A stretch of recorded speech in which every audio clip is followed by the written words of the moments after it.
Good morning, students. Today we are going to discuss about the metallic radius. Okay, radius is nothing but size of an atom. Okay, size. Okay, and metallic radius is nothing but size of a metal atom. Okay, it is defined as a one of the distance. Okay, it will be asking a two more question answer. Define metallic radius. It is defined as the one of the distance between the two adjacent metal atoms in the closed packed metallic crystal lattice. Okay, like this is called as a metal. Okay, if you take this two metal, the distance between the two nucleus, okay, the distance between two nucleus, it is nothing but the metallic radius. Okay, let's see. For example, the distance between the adjacent copper atoms in a solid copper is nothing but 2.56 angstrom, and therefore the metallic radius of copper is nothing but if you want to find the metallic radius of copper, you have to divide the 2.56 angstrom by 2, so we will get the metallic radius of copper like this. Okay, let's see. Okay, the metallic radius can be calculated using unit cell length of the metallic crystal. You will study the detailed calculation procedure in your 12th standard in the lesson number of solid state, lesson number of 6, I think so, solid state. Okay, in that you will learn about clearly explain. Let's see. Let's see the periodic trends in atomic radius. Periodic trends in atomic radius. Variation in periods. The atomic radius tends to decrease in the period. As you move from left to right along the period, the valence electrons are added to the same shell. Okay. As you move from left to right along the period, the valence electron are entered into the same shell. Okay. So that only the atom, the size of an atom gets smaller. Okay. The simultaneous addition of protons to the nucleus increase the nuclear charge. As the size of an atom decreases, at the same time the nuclear charge is increases, as will the electrostatic attractive force between the valence electron and the nucleus also increases. If the nuclear charge increases, the force of attraction, the electrostatic force of attraction between the atom and the valence electron also will be increases. Okay. Therefore, the atomic radius decreases along the period. So, therefore, the atomic radius decreases along the period, but increases as you move from top to bottom in a group wise. Okay. Let's see, the next is called as a effective nuclear charge. Effective nuclear charge. Okay, it is called as a effective nuclear charge. In addition to the electrostatic force of attraction between the nucleus and the electrons, there exist repulsive forces among the electrons. The repulsive force between the inertial electrons and the valence electron lead to the decrease in the electrostatic force of acting on the valence electron by the nucleus.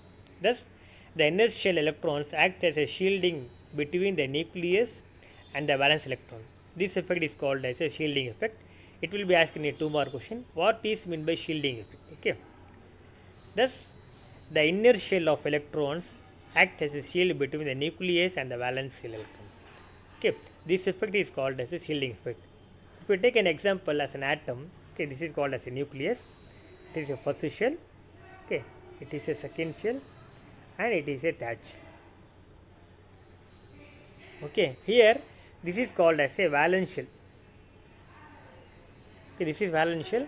These two shells are called as a inner shell. Okay, these two shells are called as a inner shell. Okay, and this inner shell act as a shield between the nucleus and the outermost shell and the valence shell. Okay, this nucleus, this inner shell is act as a shield between the nucleus and the valence shell. So here the force of attraction will be lower in the presence of inner shell between the nucleus and the valence shell. Okay, so this is called as a shielding effect.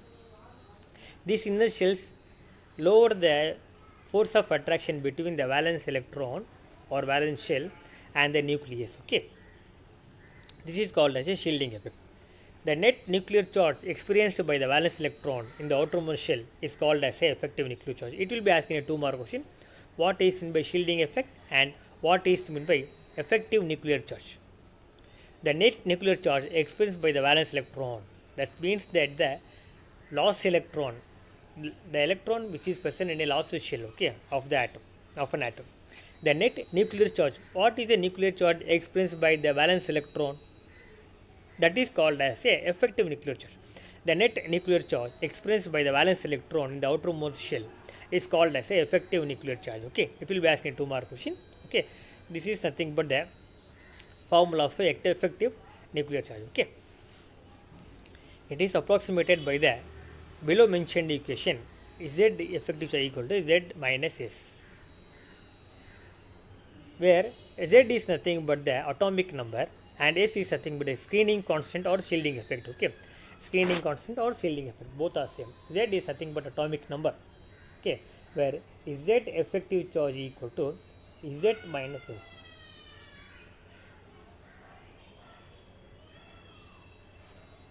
Z minus S. Okay, let's see how to calculate the Slater's law. Okay, calculate using the Slater's law as described below. How to, first we have to find the value of S, nothing but a screening constant. There is some steps are given here. Okay, by reading the step we can find how to find the value of S. Okay, let's see. First see the step number 1. Write the electronic configuration of the atom and arrange it by grouping ns and np orbitals together and others separately in the following atom.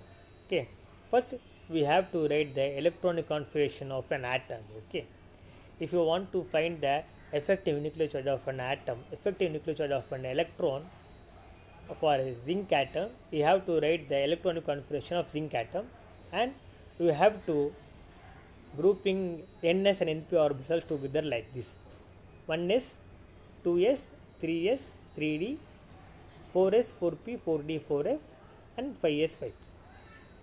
Okay. Step 2. Identify the group which the electron of interest is present. The electron present right to this group does not contribute the shielding effect. Each of the electron within the identified group denoted by the n shields to an extent of 0.35 unit nuclear charge. However, it is 0.30 unit for 1s electron. Okay, this is nothing but the screening constant of the electron which is present in a 1s electron. Okay, 1s electron, the screening constant value of 1s electron is nothing but 0.30. Okay, it is nothing but a constant value. Next, and shielding of inertial electrons. Step 3. Shielding of inertial electrons. If the electron interest belongs to the either s or p orbital, each electron within the n-1 p1 group shield extend to the 0.85 unit enclosure. That is nothing but n-1, the electron present in the n-1th orbital. If the value of n is nothing but 4, means we have to minus that 4 by 1 to get the value of 3. Okay, so here the each electron within the n-1 group shield to an extent of 0.85 value, 0.5 unit of nuclear charge. Okay, and the each electron within the n-2 group, okay, or even lesser group n-3 or n-4 completely shield, that is to an extent of 1 unit per. Okay, and for n is nothing but a screening constant value 0.30, for n-1 is nothing but 0.85, and for n-2 or n-3, n-4 the value is nothing but 1. Okay, if the electron of interest belongs to the d of or f orbital, then each electron left the group of electron interest shields to the extent of 1.0 unit of nuclear charge. If the electrons are present in a f orbital or d orbital, the interest shield to extent of a nuclear charge is nothing but 1 unit. Okay. Step 4 is nothing but summation of the shielding effect of all the electrons give the shielding constant nothing but s. Okay, let's see. This is example. Okay, example how to find the effective nuclear charge. This is called as example how to find the effective nuclear charge of the lost electron. Okay, let us discuss. Let us explain the calculation of effective nuclear charge. Okay, let us explain the calculation of effective nuclear charge on a 4s electron, the electron which is present in a 4s orbital. For the electron, we have to calculate the effective nuclear charge. Okay, and 3d electron in scandium. The electronic configuration of scandium is nothing but 1s2, 2s2, 2p6, 3s2, 3p6, 4s2 and 3d1, and we can arrange this as if below. Here we have to find the effective nuclear charge of electron present in a 4s orbital and the effective nuclear charge of electron which is present in a 3d orbital. We have to find only one electron. We have to find the effective nuclear charge of for only one electron, okay, not all the electrons. Okay, 3d1, 4s2. Okay, we have to grouping like this. This is nothing but 1s, this is nothing but 2s, 2p, totally 8 electrons. This is nothing but 3s, 3p and 3d1 third shell, and this is nothing but 4s. This 2, 8, 8, 1, 2 indicates the number of electrons present in the first shell. Okay. Okay. By seeing the electronic configuration, we have to grouping like this. This is nothing but n. Okay. This is nothing but n. This is nothing but n minus 1 and n minus 2, and for others n minus 3, n minus 4 like that. Okay. First, number of electrons in the group. How many number of electrons are there in a group number 1? This is nothing but 1 electron. Okay. And we have to multiply this 1 electron by the contribution of each electron to the SO value 0.5, 3.35, because 1s is nothing but ns orbital. Here the value of n is nothing but 1. Okay, 1s. So we have to multiply this one by 0.35 to get the answer of 0.35. We have to multiply this. Okay, and we have to multiply this n minus 1. This is nothing but n minus 1, that is nothing but 2. Okay, n minus 1 is nothing but 2. It's called as there is a totally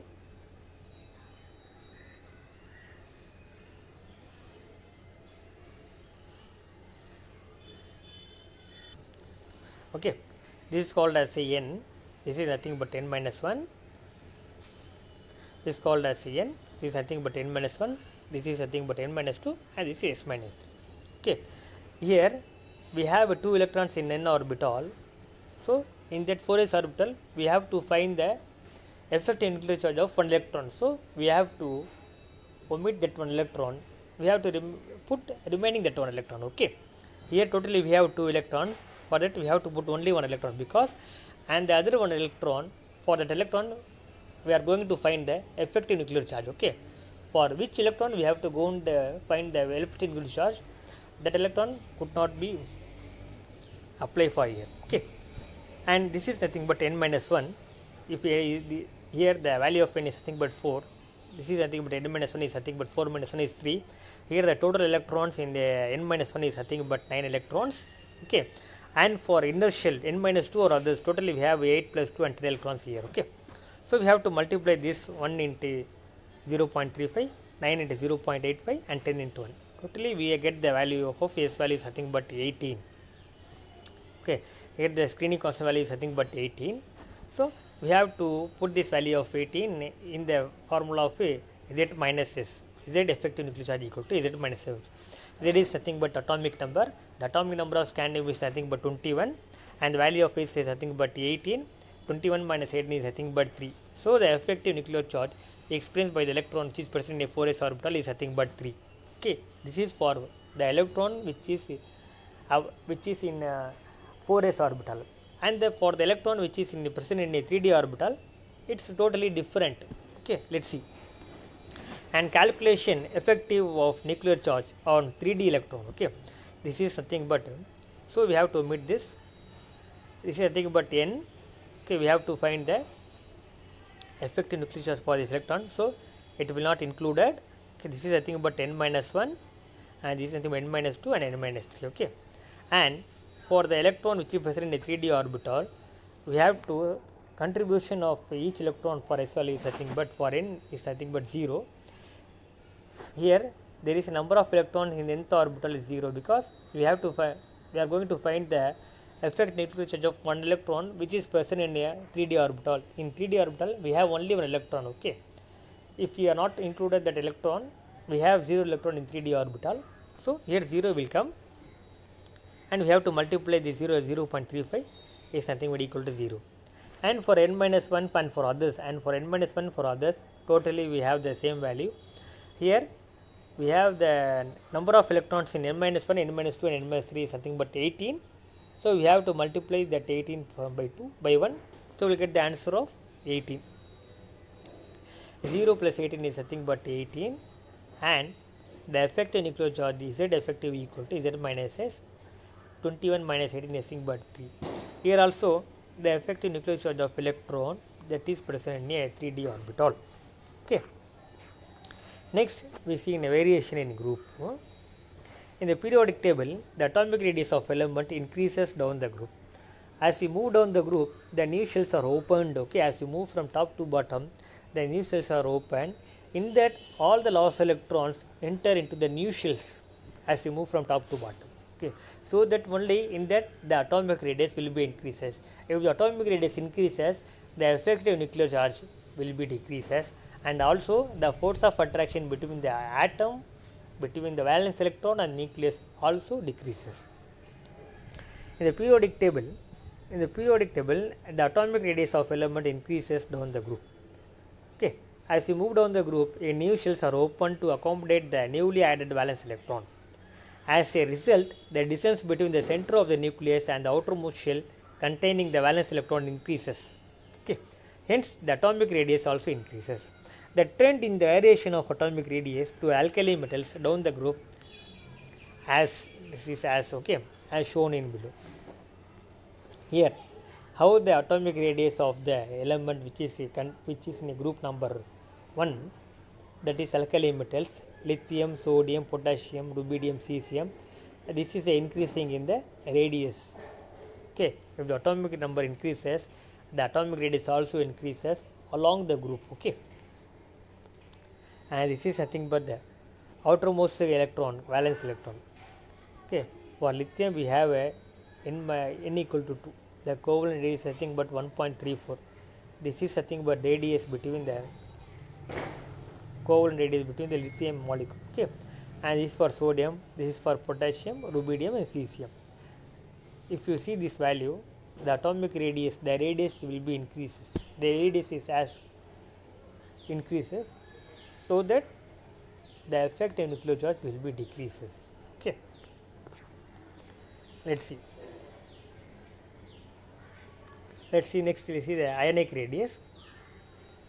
Atomic radius is nothing but an atom which does not contain any plus or any negative or positive sign to the top of the metal element, and ionic radius is nothing but ion. It must be a cation or anion. Okay, it should be a cation or ion, for sodium plus, for calcium Cl minus, for calcium Ca2 plus, like that it is called as ions. Okay, it is defined as from the center of the nucleus, the ion up to which it exerts its influence on the electron cloud of the ion. Ionic radius of univalent crystal can be calculated using Pauling methods from the inter-ionic distance between the nuclei of the cation and anion. Okay, Pauling assumed that ions present in a crystal lattice are perfect space and they are in contact with each other. Therefore, this is nothing but D is nothing but internuclear distance. Okay, D is nothing but internuclear distance between the cation and anion, between the C plus cation and anion, A minus anion. Okay, this distance is called as the internuclear distance. Okay, D equal to RC plus RA minus, where D is the distance between the center of the nucleus of cation and anion. Okay, and RC plus and RA minus are the radius of cation and anion respectively. Okay,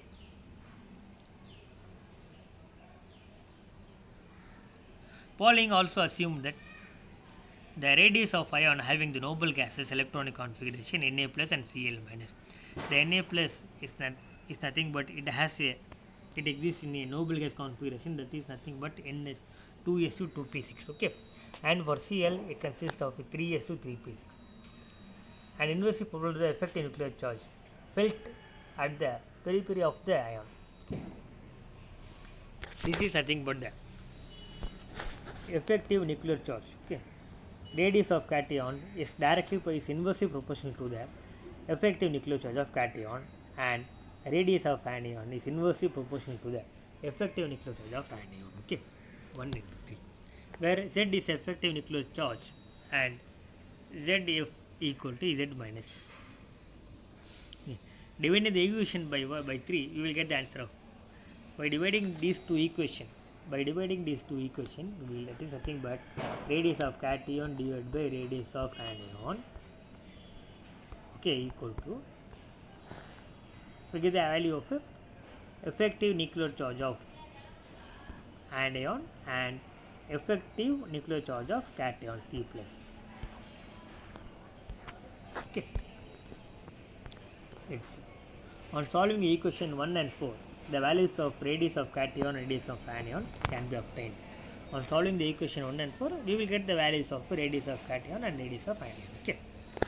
Let us explain this method by calculating the ionic radii of Na plus and F minus in a NaF crystal, whose inter-ionic distance is equal to 231 picometer.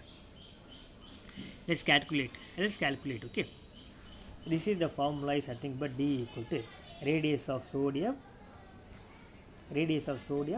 and the radius of fluorine. Radius of cation, that is nothing but Na plus, radius of anion, that is nothing but F minus. Okay, this is nothing but the internuclear distance between the radius of sodium and fluorine is nothing but 231 picometer. PM stands for picometer. Okay, here this value. Here, this is called as a interionic distance is equal to 231 picometer. The value of D. Okay. Let's see. Here we have to apply that formula. Radius of sodium divided by radius of fluorine equal to effective nuclear charge of fluorine minus and effective nuclear charge of Na plus. Okay. And the common formula is nothing but Z effective nuclear equal to Z minus S.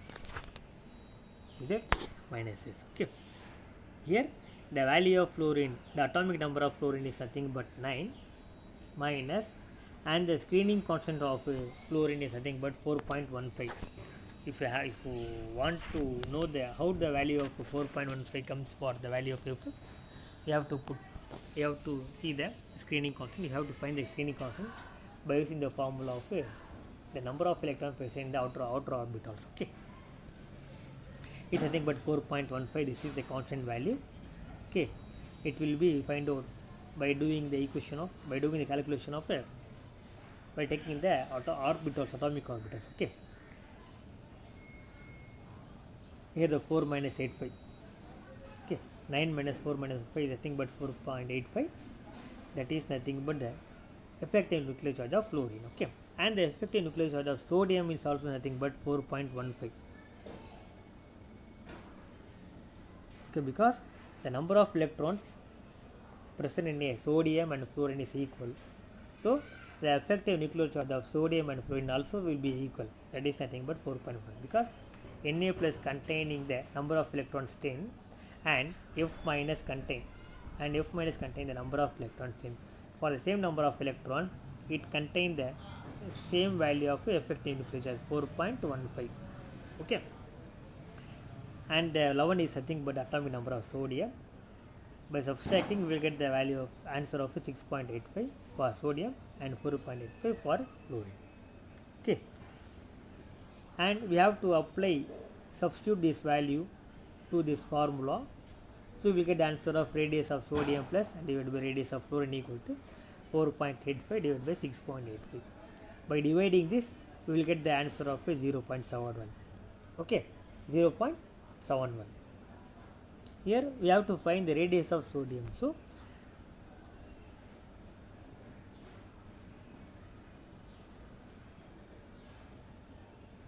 okay, here we have to find the radius of sodium. So we can bring the radius of fluorine to the right hand side of equal to, so we will get the radius of sodium equal to 0.71 into radius of fluorine. Substituting equation 3 in 1, so we will get. So here we have to substitute this value of radius of sodium to the formula of radius of Na plus radius of F minus equal to 231.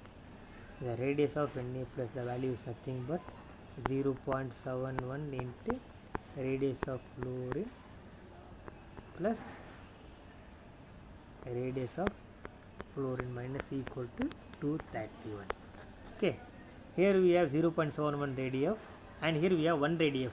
So 0.71 plus 1 is nothing but 1.71 radius of fluorine equal to 231. Okay, if you bring this 1.71 value to the equal to the right hand side of equal, so we will get radius of fluorine equal to 231 divided by 1.71. Okay, after the divide you will get the answer of 135.1 picometer. Okay, and we have to substitute this value on equation 1. So we will get on equation 1, we have to substitute that value on equation 1. Okay, we have to substitute this value on equation 1. So we will get radius of Na plus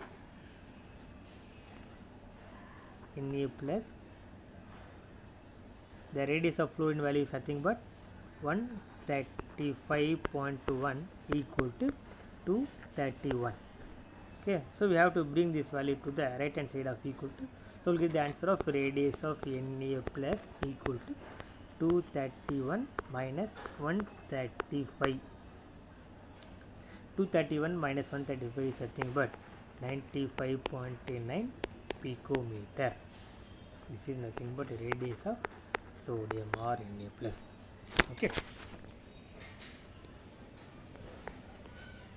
here we have to find like this the effect nuclear charge. Okay,